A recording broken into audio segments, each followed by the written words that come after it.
Hello again, it's Tim Spector of the Zoe COVID study, giving you this week's update.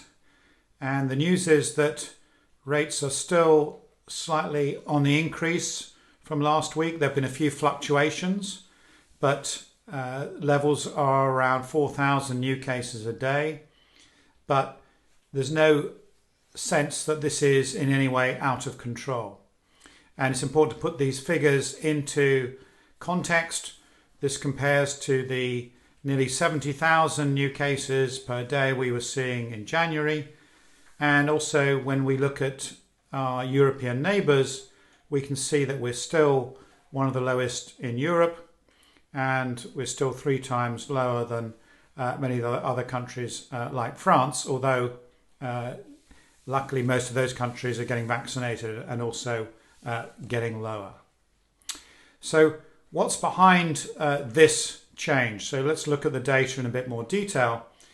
And when we do, we see that the main hotspots are in certain areas of the country that are particularly affected, and some of these have 10 times the rates, say, of areas like the southeast or the southwest of England. And they are in Scotland, in particular areas of Scotland, not the whole of Scotland, and you've also got the northwest of England and the West Midlands, and a tiny little hotspot in Newport, although the rest of Wales has very low levels. And this really tells us that there are these hotspots. These are areas that have been known to have high deprivation, people generally crowded together, lower than average vaccination rates, and also there might be quite a few people there who are not registered with NHS numbers, etc. So might be not on those vaccination lists. Now, the question everyone's asking, or certainly some people are, is this the start of the third wave? And to answer that, I think it's important to understand who is getting affected here.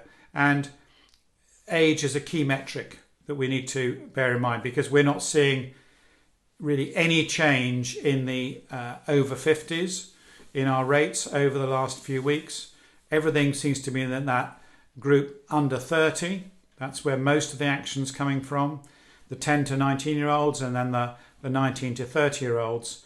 And this is really, these increases are pretty much as predicted as lockdown has been eased and people have been able to go out and socialise more than they were a few weeks ago. And so it's quite normal that these people have been young people stuck inside doing their duty, coming out and unfortunately getting infected. But we're not really seeing anything in the over 50s, which means we're not seeing any increase in vaccinated people. And I think this is really important to realise, because it's telling us that these vaccines are working. And just to give you an idea of this, people have asked us, how often do people with 2 vaccinations, so fully vaccinated, how many people are you seeing who are getting COVID? And certainly we are seeing reports, and people are logging them on our app, but it's only 450 people of you out of 1 million who have logged having some vaccine, and nearly 500,000 PCR tests that have been done in people suspecting it. So those numbers really are tiny, and we're seeing this 20-fold reduction in people who've been properly vaccinated. So that should spur people on to get that second vaccination as soon as possible, because there's such a big leap between getting the first one and getting the second. So in short, we're not about to start a big third wave, in my opinion. This is a ripple, and it's to be as expected as we reduce lockdown, and unvaccinated people who have no immunity to it are being exposed to the virus, and we definitely shouldn't panic. We've got to realise that these vaccines are working. not only do they reduce your chances of getting an infection, but once you've got it, you've got less symptoms, you've got less chance of getting long COVID, and you've got less chance of passing it on to anyone else. So that's 3 good reasons to get that vaccine. And what we're also seeing is, we're not mentioning is, we're talking about cases here, but the number of deaths has dropped to a handful. We're seeing less deaths per day than there are road traffic accident deaths on the road. And the number of hospital admissions is a few hundred, which is tiny compared to all the admissions from other diseases. So the NHS at the moment is not under strain, apart from possibly in a few of these areas that have these hotspots. So it's not looking like we're in major problems, as some people are speculating. So even if the virus changes, there's no evidence that it's substantially changing this rate of protection from the vaccines.